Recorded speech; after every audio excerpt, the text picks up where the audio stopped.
Merci, monsieur le président de séance et organisateur. Merci à celles et ceux qui, malgré l'heure tardive et la pause, ne sont pas partis et ont la gentillesse de rester avec nous. Je dois dire que d'abord que je m'associe chaleureusement et sincèrement à tous les remerciements qui ont été déjà formulés. Remerciements pour Anne Fauchon, pour Mustapha Miki, qui a tant fait pour notre laboratoire. Merci à Sorbonne Paris Nord, puisque ça s'appelle ainsi désormais, de nous avoir accueillis dans ces locaux, car effectivement, le président Astruc l'a rappelé ce matin, ces locaux dépendent de l'université Sorbonne Paris Nord. Et puis, bien sûr, je tiens à féliciter, à remercier Guillaume pour l'organisation de ce colloque. Nous savons tous, nous en organisons tous et nous savons tous combien c'est compliqué et bravo, c'était une très belle réussite, une très très très belle journée. En plus, je dirais que nos échanges s'inscrivent parfaitement dans la vocation de la MSH Paris Nord, au conseil scientifique de laquelle j'ai l'honneur d'appartenir. La MSH Paris Nord travaille depuis 2002 à la confrontation transdisciplinaire, pluridisciplinaire des idées en humanité, et Anne Fauchon, Guillaume Julia, Jean-Pierre Astruc, tous les trois ont rappelé effectivement ce rôle essentiel de la MSH dans l'échange d'informations, non seulement au sein des humanités, mais on l'a dit aussi avec parfois ce qu'on appelle les sciences dures ou les sciences exactes. Alors, on l'a peu dit, mais le mot intelligence est récent. Et longtemps, on n'a pas parlé d'intelligence, on a parlé d'entendement, de raison. Et les hésitations du vocabulaire sont, à mon sens, assez révélatrices des bégaiements sémantiques que nous avons pu évoquer. Qui plus est, on retrouve ici, et là encore, je crois qu'il faut le préciser, la difficulté de l'observateur, lui-même objet ou sujet de l'observation. C'est avec son intelligence que l'humain doit appréhender l'intelligence. Il y a donc nécessairement un biais scientifique que seule peut-être l'appréhension quantique résoudra un jour. Guillaume Julia nous a donné des définitions de l'intelligence, en recourant notamment à l'étymologie. Il est vrai qu'il est difficile de se colter à cette question de définition, parce que beaucoup de philosophes l'ont fait avant nous. Locke, Leibniz, cité par Guillaume, Kant, cité par Anne Camilleri. Et donc, il est un peu hasardeux pour nous, et présomptueux peut-être, de nous aventurer vers cette définition. Les tenants d'une existence d'une divinité affirment, eux, que l'intelligence serait l'expression de la présence du divin au sein de l'homme. Je pencherai pour ma part plutôt du côté de Bergson, qu'on n'a pas cité. Bergson écrivait « L'intelligence est caractérisée par une incompréhension naturelle de la vie ». La question, est-ce que l'intelligence artificielle est en mesure de percevoir que la vie, selon la formule bien connue, est faite de bruit et de fureur et intrinsèquement incompréhensible. En tout cas, la volonté, la compréhension, la sensibilité, la conscience de soi, l'aptitude à l'adaptation, l'intuition, c'est ce que nous a dit Younes Benani, l'émotion, comme l'a dit Guillaume Julia, tous ces mots, et l'idée peut-être même du bien et du mal, tous ces mots sont sœurs ou frères de l'intelligence.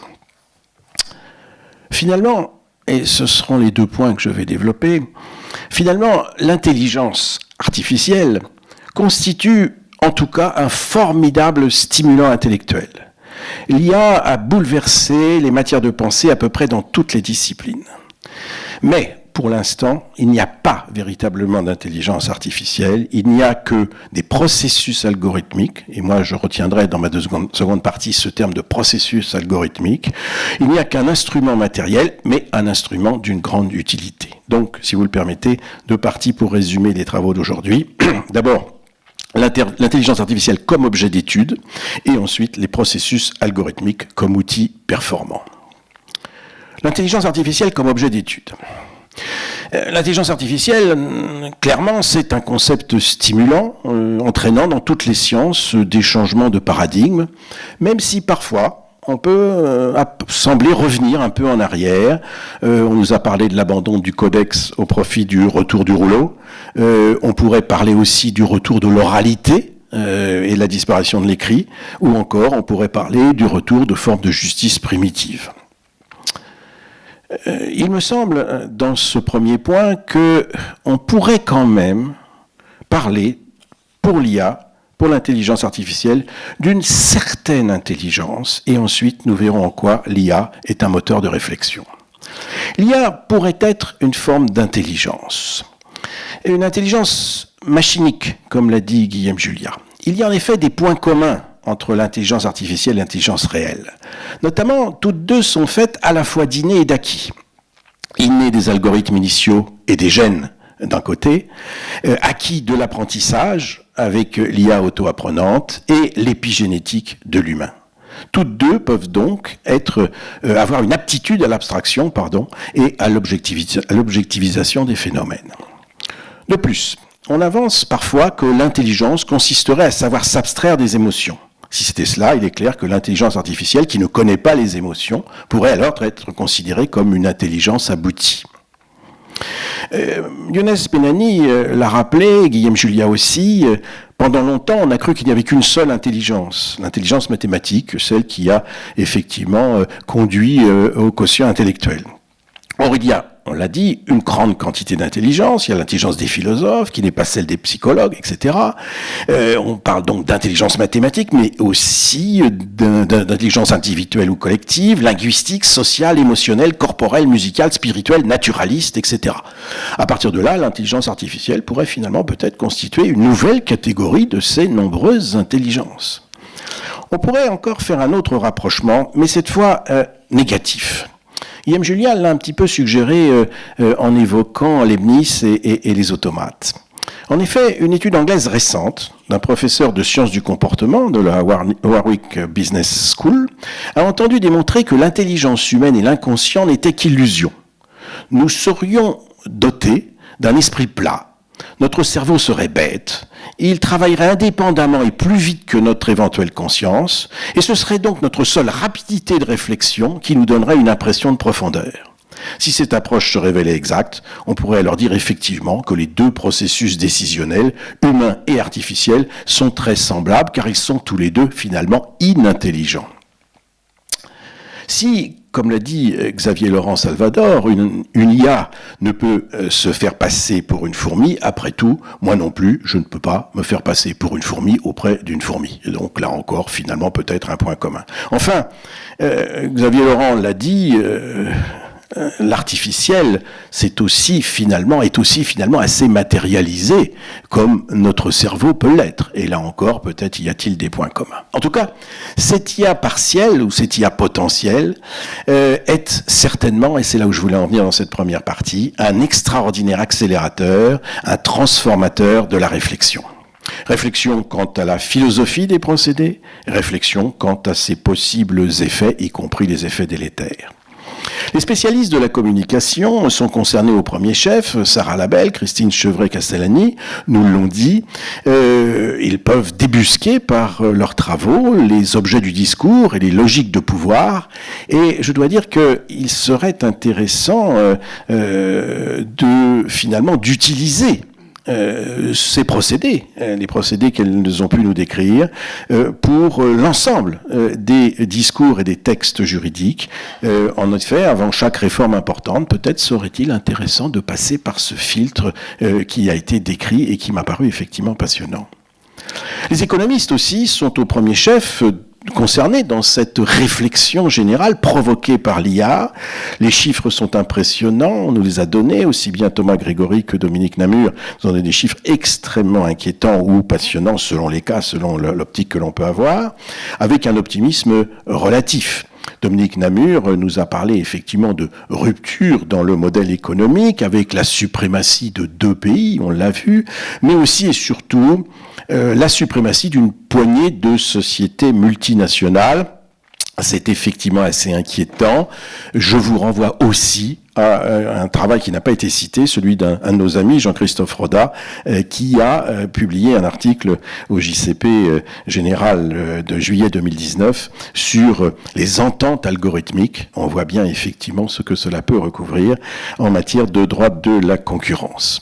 Dominique Namur a montré les grandes promesses de croissance, même s'il nous a dit qu'il y avait sans doute un aspect un peu spéculatif en la matière, et nous a montré aussi quand même les revers de la médaille avec les fameux problèmes d'énergie et de réchauffement climatique. La question de la concurrence collective nous fait naturellement glisser de l'économie au droit, et la recherche en droit se penche, elle aussi, depuis longtemps, sur les processus algorithmiques et au premier chef sur la prise en compte de l'éthique. Anne Camilleri nous a dit les efforts réalisés par l'Union européenne en matière de cybersécurité. Il y a en effet une véritable recherche des valeurs à mettre en œuvre dans l'usage de l'IA.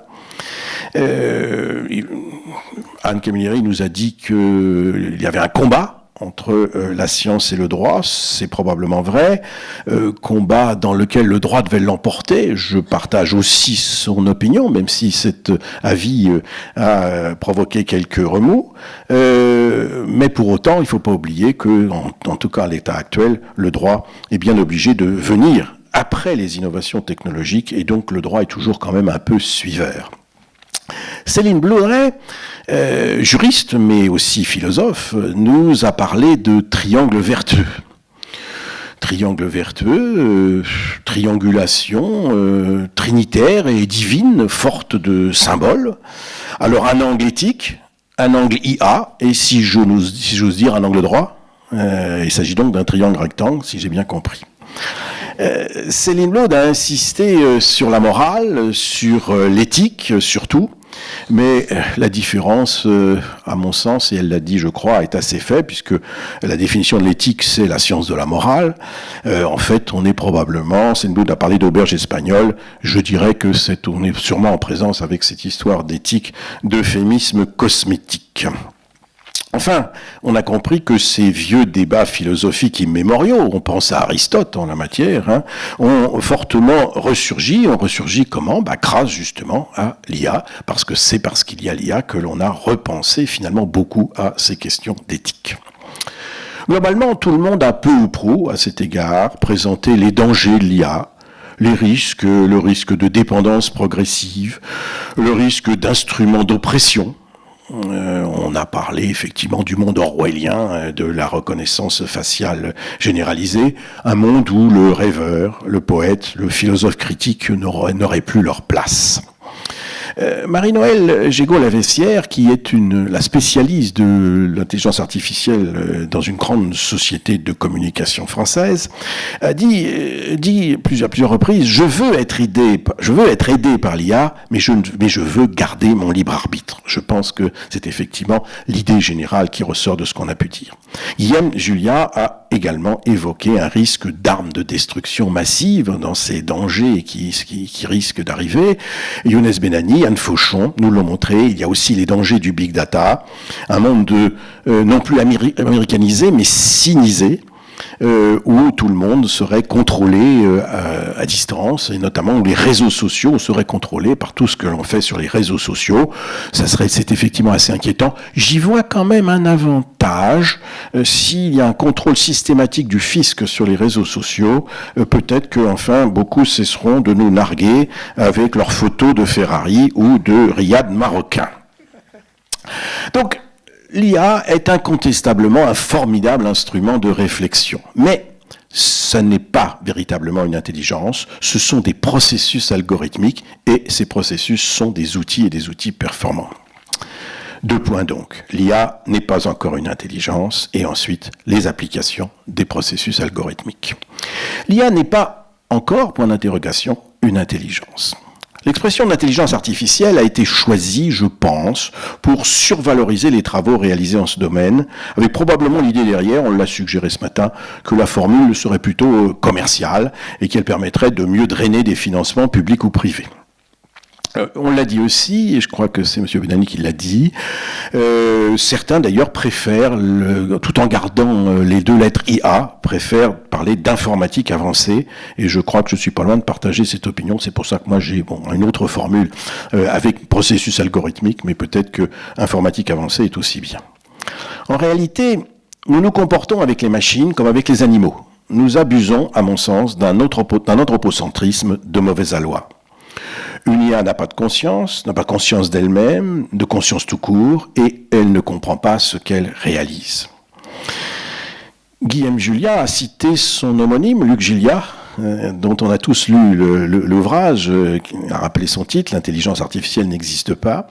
Et Luc Gilliat dit l'intelligence artificielle n'est qu'un outil comme un bon couteau. Voilà. L'intelligence in abstracto n'existe pas, donc nous sommes donc en présence de processus algorithmiques. L'intelligence, en réalité, n'est pas seulement liée à l'humain, à mon sens, comme là encore une vision anthropocentrée le fait croire, mais liée à la vie. La vie des humains, bien sûr, on a cessé de nous en parler aujourd'hui, mais aussi très probablement la vie des animaux et même, on le sait depuis peu, la vie des végétaux. S'il n'y a pas de vie, il n'y a pas d'intelligence, mais l'intelligence est liée à la vie. Peut-être au demeurant acceptera-t-on un jour, comme certains l'affirment, et comme les religions précolombiennes le prévoyaient et le disaient, peut-être qu'un jour on acceptera même de penser que la terre-mère a une vie propre et qu'en quelque sorte, cette personne, la terre-mère, dispose d'une intelligence spécifique. On pourra en reparler, mais tout ça, bien sûr, n'est que postulat gratuit. On pourra parler de véritable intelligence artificielle, à mon sens, que du jour où la vie s'en mêlera. Alors on nous parle effectivement, Guillaume y a fait allusion, on nous en parle avec les ordinateurs biologiques ou même, comme certains transhumanistes le prédisent, avec des hybridations, greffe de cerveau humain sur des robots anthropomorphes ou réciproquement insertion de mécanismes algorithmiques prétendument améliorateurs dans les cerveaux humains. Si on y arrive un jour, tout cela est effectivement du transhumanisme plus ou moins fantasmé, mais si on y arrive un jour, à ce moment-là, peut-être pourra-t-on à ce moment-là véritablement parler d'intelligence artificielle parce qu'il y aura la vie. Ceci étant, on n'est peut-être pas si loin. Je vous rappelle qu'on nous a appris il y a très peu de temps qu'on venait de créer en laboratoire, à partir de cellules souches, des petits cerveaux embryonnaires, organoïdes cérébraux, en état de fonctionnement neuronal, ce qui quand même nous peut faire réfléchir pour l'avenir.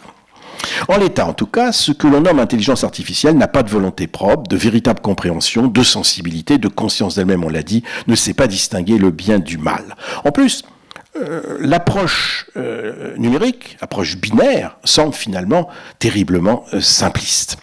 Alors certes, avec le big data, on nous annonce qu'un jour, on parviendra à des vérités statistiques de 99,99%, comme on y parvient pour les analyses génétiques, on verra, mais en tout cas, ce seront toujours que des vérités statistiques, quoi qu'on en dise, et pas autre chose. Certes, la capacité de calcul et de stockage des intelligences artificielles est supérieure à l'humain, c'est évident.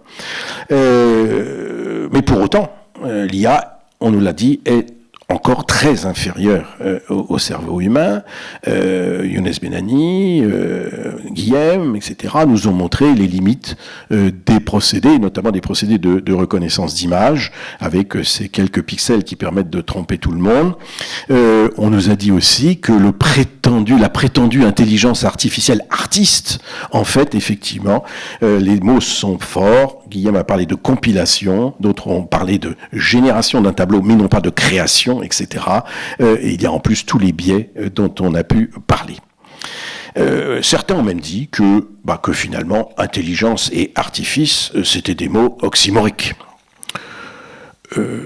On a souvent, ici, parlé même, et Guillaume l'a rappelé, d'imitation, tout simplement, et rien d'autre.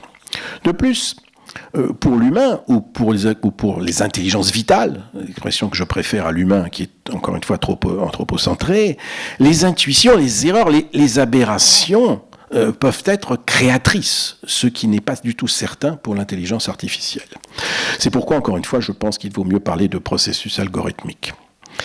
L'intelligence artificielle n'est pas l'attribut d'un sujet de droit, mais en fait, un processus qui est un objet, un outil, un instrument immatériel, qui éventuellement se personnalise, mais seulement par la théorie de l'accessoire, s'il est directement attaché à un être juridique. Ce qui ne veut pas dire que ce nouvel outil n'est pas un outil précieux, et j'en arrive effectivement à ma deuxième sous-partie et mon second point. Il y a 1000 applications des processus algorithmiques. On en a donné aujourd'hui pas mal d'exemples, mais on est loin d'être exhaustif. Beaucoup d'exemples, on a vu qu'effectivement, les processus algorithmiques pouvaient servir dans les études universitaires. Thomas Grégory nous a parlé effectivement de la simulation et des jeux sérieux.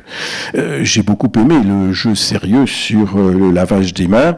Céline qui a fait une thèse de médecine, qui avait fait une thèse de médecine sur un médecin qui avait justement débusqué que s'il y avait effectivement des maladies nosocomiales, c'est parce que les médecins se lavaient pas les mains. Ce qui est quand même assez révélateur.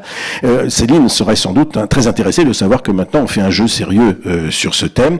Bien sûr, vous avez tous compris, le lavage des mains permet effectivement d'éviter les maladies nosocomiales à condition d'avoir des mains de peau blanche, puisque vous avez des mains de peau noire, vous n'avez pas droit au savon. Bon.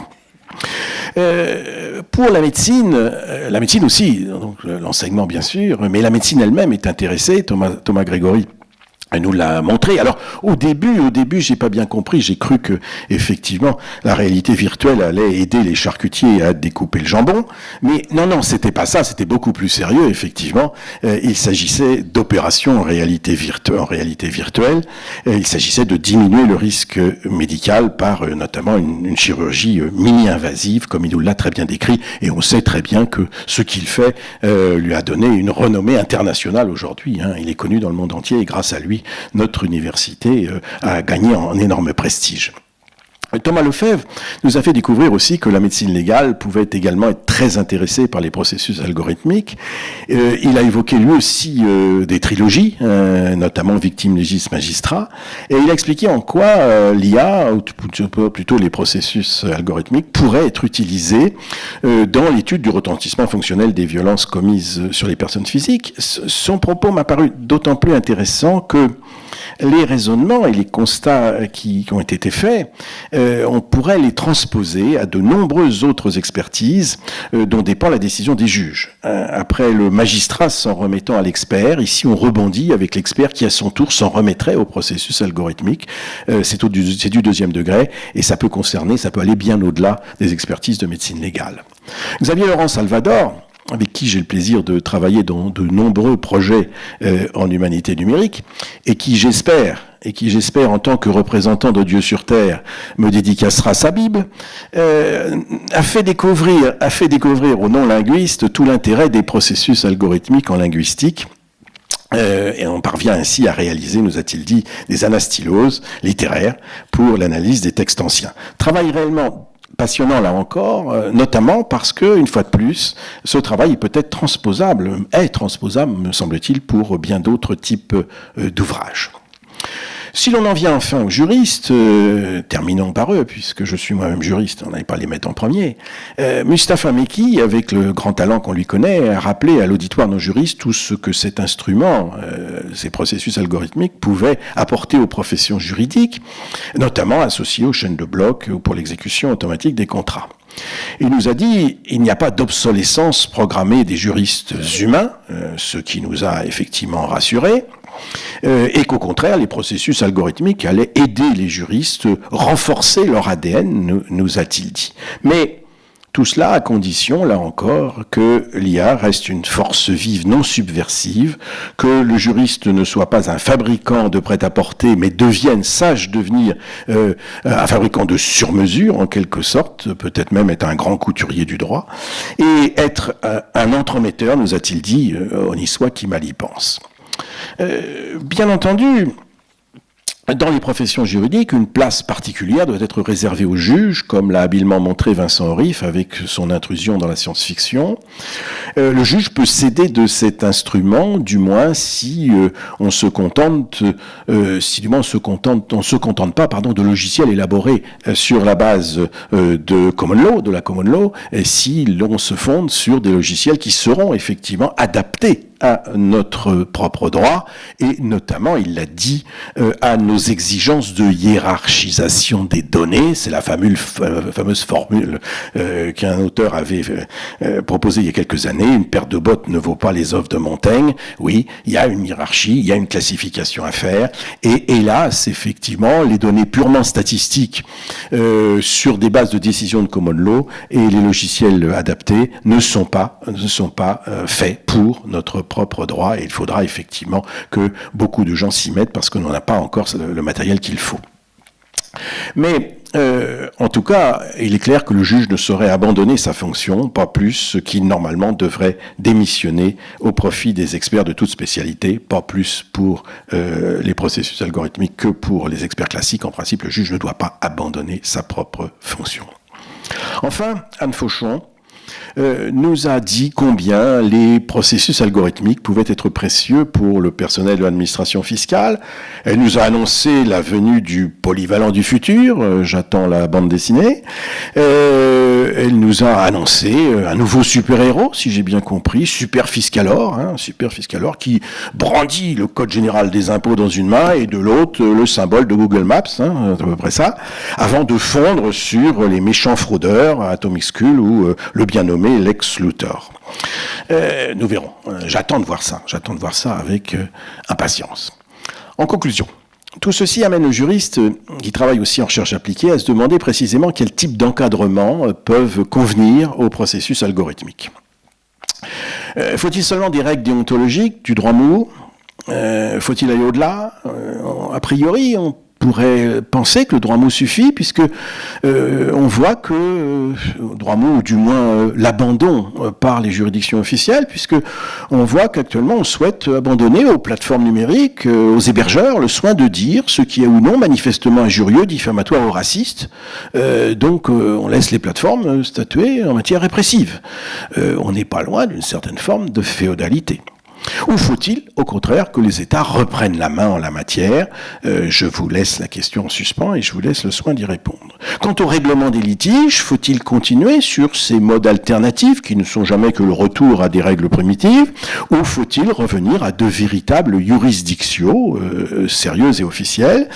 Il est quand même intéressant de voir qu'en juin dernier, l'un des hauts responsables de Facebook a déclaré, je cite, « Nous voulons créer une entité indépendante et respectueuse des différentes cultures qui soit capable de juger des conflits sur les contenus. » Quand même, qu'un responsable de Facebook en appelle en fait à une jurisdiction objective, ça me paraît quand même assez révélateur d'une certaine évolution qui, à mon sens, va plutôt dans le bon sens, effectivement, mais enfin, on verra ce qui va se passer.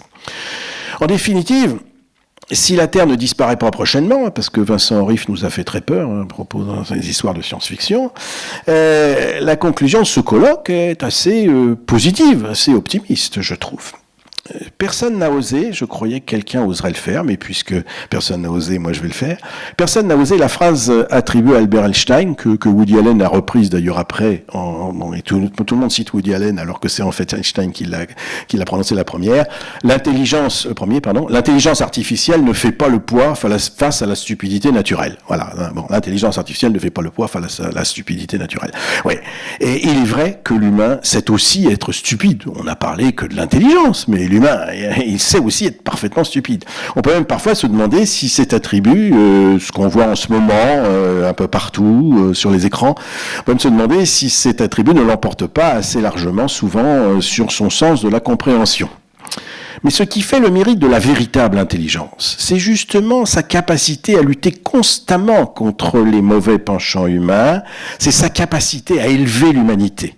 Et les intervenants d'aujourd'hui y ont largement contribué. Merci.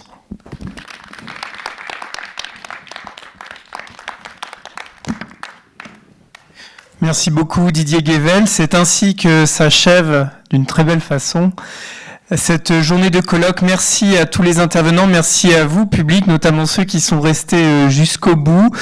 L'ensemble de la journée a fait l'objet d'une captation vidéo, donc l'ensemble sera monté et mis en ligne prochainement sur le site de l'université comme sur une plateforme type YouTube. Vous serez bien sûr tenus informés. Et je vous annonce aussi dès à présent qu'en début d'année prochaine, l'intégralité des actes et du coup les versions longues, en quelque sorte, des communications orales que vous avez entendues seront publiées chez Dalloz dans la collection Thèmes et commentaires, ce qui permettra d'approfondir la réflexion et de se remémorer le bon souvenir, je crois, de cette journée. Merci encore à tous, je crois que ça a été une belle réussite et une très bonne soirée à vous.